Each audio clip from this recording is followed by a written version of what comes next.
Meu nome é Marcela e eu sou membro do PET Conexões de Saberes da Loucura Ciência. E daremos início agora a mais um episódio do nosso PETcast, onde o assunto de hoje é exame mental. PETcast, promover a saúde mental é prioridade e não um luxo. Afinal, o que é o exame mental? O exame mental ele é um exame do estado mental, é para você conhecer a capacidade mental ativa de um indivíduo.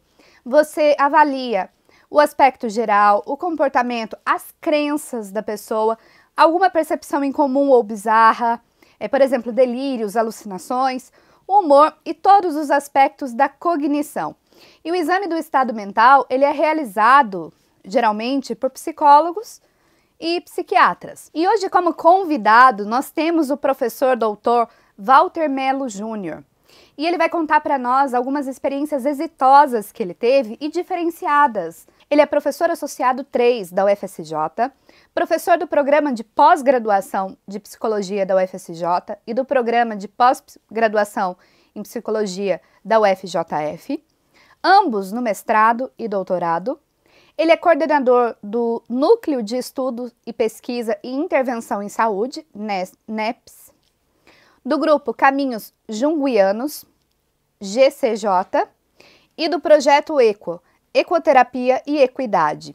Ele possui graduação em Psicologia pela UERJ, a Universidade Estadual do Rio de Janeiro, residência em Psicologia Clínico-Institucional, pela mesma instituição, mestrado em Psicologia Clínica pela PUC do Rio de Janeiro, doutorado em Psicologia Social pela UERJ e pós-doutorado pela Sorbonne. Possui experiência na área de psicologia, com ênfase em intervenção terapêutica e psicologia social. Eu sempre trabalhei no campo da saúde mental, mas eu nunca trabalhei da maneira tradicional. E como o senhor atuou dentro da Casa das Palmeiras e que tem um modelo diferenciado, né, que foi criado aí pela Nise da Silveira, se o senhor poderia nos contar um pouquinho de como foi atuar lá dentro? Ela é uma clínica que foi fundada por 4 mulheres em 1956, em dezembro de 56, que é a Nisa Silveira, que é psiquiatra, a Maria Estela Braga, também psiquiatra, Belá Paz Leme, que era uma artista plástica, uma cenógrafa de teatro, e a Lígia Loureiro, que era uma assistente social. O fato de serem mulheres, eu acho que é bem significativo, porque se você olhar a tradição da psiquiatria, ela é a tradição do hospital psiquiátrico e dos grandes psiquiatras, do Kraepelin, do Breuer, do Henriet, seja o nome que for, vai ser um grande médico. E eram grandes médicos mesmo, não estou falando que não. Mas esses grandes médicos trabalharam num contexto hospitalar, no contexto da internação psiquiátrica, que as pessoas ficavam muitas vezes para o resto da vida. E a visão da Nise Silveira não, ela vem uma visão diferenciada e ela se junta com essas outras mulheres e funda uma clínica aberta. Talvez a primeira clínica aberta do mundo, que a gente tem a notícia de 1956, era bem anterior a, por exemplo, o primeiro CAPS, que é de 86, 87, então de 31 anos antes do primeiro CAPS brasileiro. E o que acontecia nessa Casa das Palmeiras? É uma inversão da lógica do manicômio. O manicômio, o que ele é? Descrito pelo Irving Goffman num livro chamado Manicômios, Prisões e Conventos. É um grande centro hospitalar, bem grande, com muros, grades, arame farpado, vigilância, horários muito regrados, horário para acordar, horário para tomar café, horário para tomar remédio, horário para ir para o pátio, horário para almoçar, tudo regrado. A janta é 5 horas da tarde, porque a janta depende mais do horário dos funcionários do que o horário habitual de uma janta, esse tipo de coisa. Então, ali você vai ter a organização disciplinar do tempo e do espaço. E a vigilância total, que o Michel Foucault, no livro chamado Vigiar e Punir, vai chamar do panóptico, na visão total. Você entra numa enfermaria, aquelas grandes quartos enormes, com vários leitos, com um olhar você vê se está tudo, vamos dizer, em paz para a equipe hospitalar. A Casa das Palmeiras é invertido, é uma pequena casa, com todas as portas abertas, inclusive a porta que dá para a rua era aberta. Isso causa um estranhamento muito grande nas pessoas, até hoje, quando eu falo isso, a porta da rua aberta, onde a gente não organizava nem o tempo nem o espaço. Por exemplo, no CAPS você tem muito a questão do intensivo, semi-intensivo, não intensivo. Então, você organiza os dias que as pessoas vão ali. No caso Palmeiras, não. A pessoa ia o dia que ela queria, ficava o tempo que ela quisesse, ela podia entrar agora, sair 10 minutos depois, podia ir todo dia, podia ir de vez em quando. Ela que organizava a maneira como ela ia utilizar a casa. Então, hoje, por exemplo, se fala muito do usuário do dispositivo de saúde mental. Na Casa Palmeiras, era realmente eles que utilizavam a casa, a maneira dele, cada um ao seu modo. Eu não vejo isso tanto nos CAPs, não. Eu vejo muito mais a organização disciplinar, obviamente muito melhor do que o hospício, não tenho dúvida nenhuma disso, mas é ainda a organização disciplinar. E você não tinha visão total, a casa tinha 2 andares, então eu ficava muito no ateliê de xilogravura, fazendo xilogravura, que são esses quadrinhos aqui atrás, esses carimbinhos, né, do cordel. No 2º andar, quem entrava agora na casa, eu estou lá em cima fazendo xilogravura, eu nem sabia se a pessoa entrou, se não entrou, então você perde esse controle sobre as ações da pessoa. E isso vai dando uma confiança muito grande para cada usuário. Então, esse é o primeiro ponto.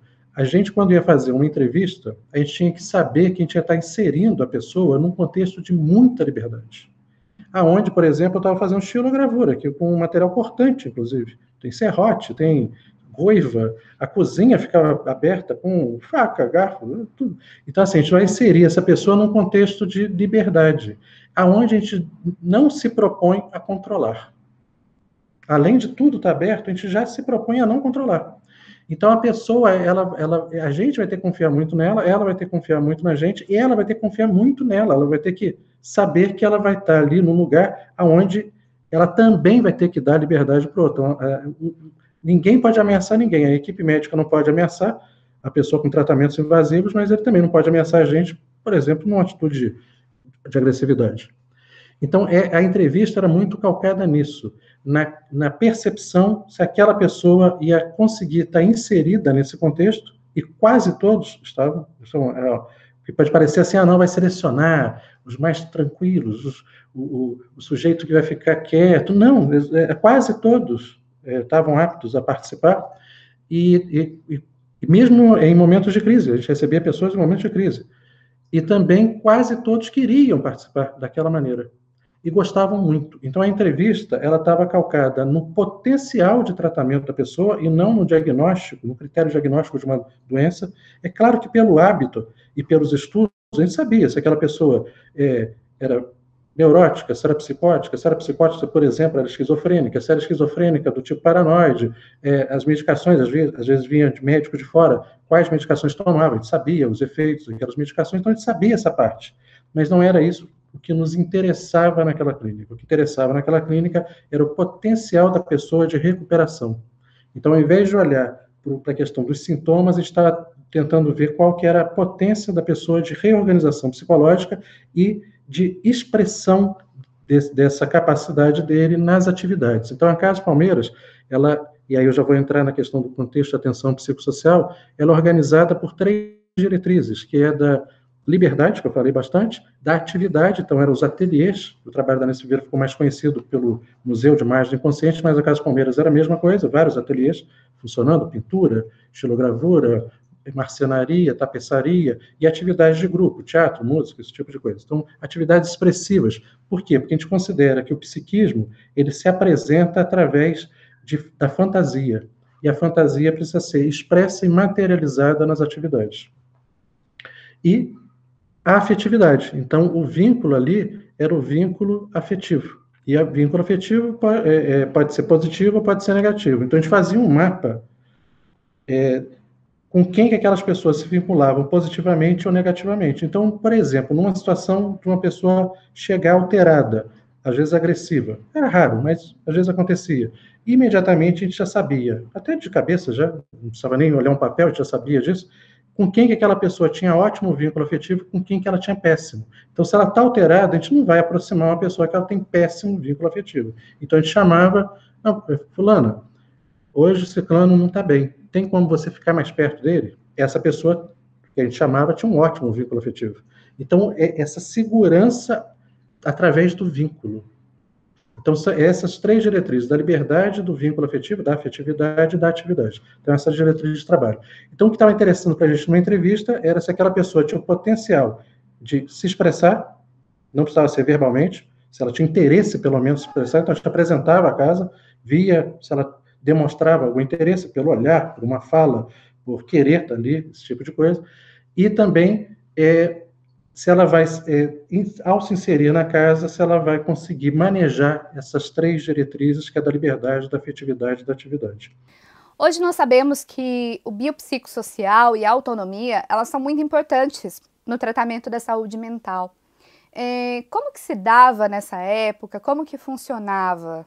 Então, era uma entrevista bem da ideia da atenção psicossocial. Era o potencial psíquico dentro de um contexto social específico. Né?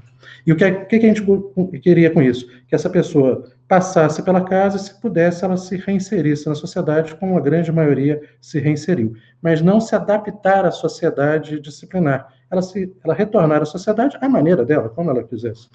E pensando na questão da autonomia que é dado ao paciente, como que você enxerga que isso auxiliava esse conceito de liberdade e autonomia para o paciente?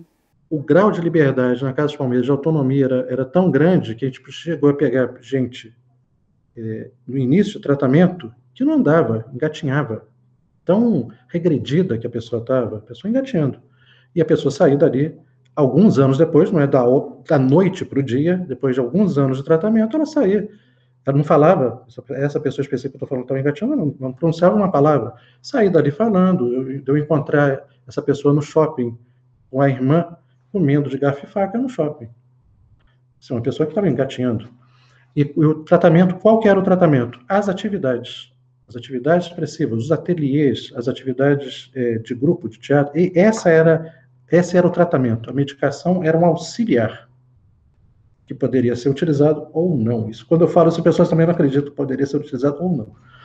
Agora, as atividades é que era o tratamento, ou seja, a pessoa se expressar é que era o tratamento. Então, um grau de autonomia muito grande. Só que, para isso, também você tem que ter uma disponibilidade, um arranjo de equipe fora do comum também. Então, se a expressão do sujeito está se dando via teatro, por exemplo, e aí ele vira para mim, uma situação específica, está se tratando ali na casa, participando mais da atividade de teatro. Ele fala, eu queria ver um teatro de verdade, foi o termo que ele usou, que era assistir uma peça de teatro, ele queria ir no teatro. A peça de teatro geralmente à noite, geralmente sexta, sábado. Né? Sábado a casa não funcionava, de noite a casa não funcionava à tarde. Eu marcava com ele e ia. Então a gente fazia um arranjo, assim, qual dia que eu poderia sair, e ia com ele. Aquilo fazia parte do tratamento. Mas isso não é comum, não é uma coisa comum. Então é um arranjo institucional incomum que precisa que a equipe esteja imbuída, que vai ter que trabalhar de uma maneira extremamente diferenciada. Como eu acho que deveriam ser os CAPs. Como eu acho. Mas os CAPs, eles me parece que hoje, eu estou sendo bem crítico, apesar de eu ser totalmente a favor deles. Eu estou sendo crítico, inclusive, porque eu sou a favor deles. Eu acho que eles são um avanço muito grande. Mas eles têm uma potência que ainda não foi utilizada, que é exatamente essa potência de um rearranjo de equipe. A equipe ainda funciona de maneira tradicional, muito calcada ainda na figura do psiquiatra e da medicação como sendo ponto central. E não pode ser. O campo da saúde mental é um campo inter ou transdisciplinar e de diálogo intenso com a sociedade. Então, mesmo que você crie uma equipe interdisciplinar num CAPS, mas fique só voltada ali para dentro, fez uma parte do trabalho, mas não fez toda. Então, esse diálogo ele tem que reverberar na sociedade. E aí é que está a capacidade de você, vamos dizer, proporcionar um caminho que seja mais autônomo. Parece contraditório, só falando que se você está proporcionando é porque não é autônomo. Realmente, no início não é autônomo. A pessoa chega engatinhando, chega não falando, chega confusa mentalmente, ela não tem condições de ter autonomia ali. Mas a gente oferece a liberdade desde o início, porque sem a liberdade não vai chegar na autonomia. Agora, o que a gente vai fazer? Um tratamento que possibilite esse caminho de autonomia. Quando que chega nesse ponto? Quando a pessoa fala, ela dá alguma dica para a gente. Ela pode falar verbalmente, não, eu acho que eu não preciso mais vir aqui. Na hora que ela fala isso, a gente não vai simplesmente falar, então tá bom, pode ir embora. A gente vai conversar com ela. Tá, você não quer vir aqui, como é que você vai retornar? Você vai voltar a estudar, você vai trabalhar, como é que é? Aí ela vai conversar com a gente, aí a gente vai dar um apoio para que ela possa sair. Então a gente não vai largar nunca, a gente vai largar só quando a pessoa indicar, e mesmo assim, quando ela indicar, a gente vai dar o apoio para que ela possa seguir. Aí quando ela segue, a gente recua e vamos cuidar, porque tem outras pessoas para a gente cuidar. Só que essa dica pode ser não verbal, ou pode ser de uma maneira mais simbólica. Por exemplo, tem uma situação aí da Anísia Silveira no hospital, não foi na Casa dos Palmeiras. O Emídio de Barros, que foi um grande pintor, trabalhou nos ateliês da Anísia, é um dos autores lá, um dos pintores do Museu de Imagens do Inconsciente. Um dia de Natal, a assistente social perguntava o que cada um queria ganhar de presente. Todo mundo fazia isso. E um ano o Emídio pede um guarda-chuva.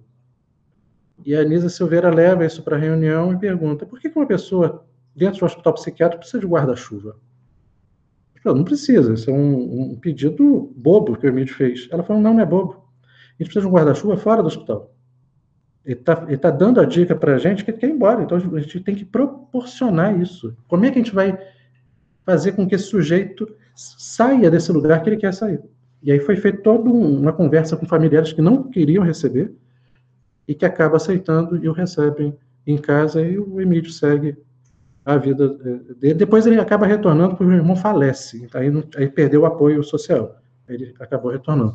Mas ele sai do hospital proporcionado por esse apoio social que, a princípio, ele não teria, mas ele dá a dica e se conversa sobre isso. Então, o grau de autonomia, ele vai ser dado no início pela proposta da liberdade, mas esse grau de autonomia maior, o sujeito é que vai dando as dicas para a gente, e a gente vai dando o apoio até que ele não precisa mais desse apoio e segue, né? E aí tem várias e várias e várias e várias histórias. Não é um caso.